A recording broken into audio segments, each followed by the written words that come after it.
pada saat saksi Kuatmaruf berada di lantai 2, terdakwa Richard Eliezer Pudium Lumiu juga naik ke lantai 2 dan masuk ke kamar ajudan.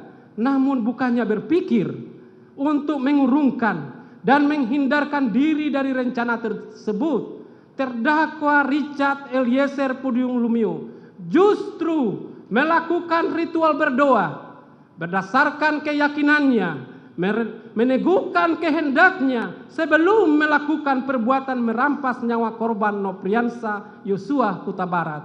Sedangkan saksi Ricky Rijal Wibowo sudah mengetahui rencana tersebut, tidak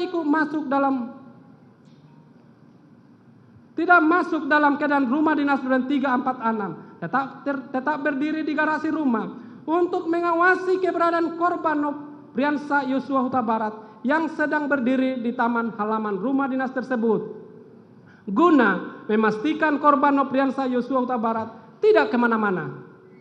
Di saat itulah kesempatan terakhir saksi Ricky Rijal Wibowo sekurang-kurangnya dapat memberitahu korban Nopriansah Yosua Huta Barat. Namun saksi Ricky Rijal Wibowo tetap tidak memberitahu korban Nopriansah Yosua Huta Barat supaya pergi dan lari menjauh agar terhindar dari perampasan nyawa sebagaimana yang dikehendaki saksi Perdi Sambo.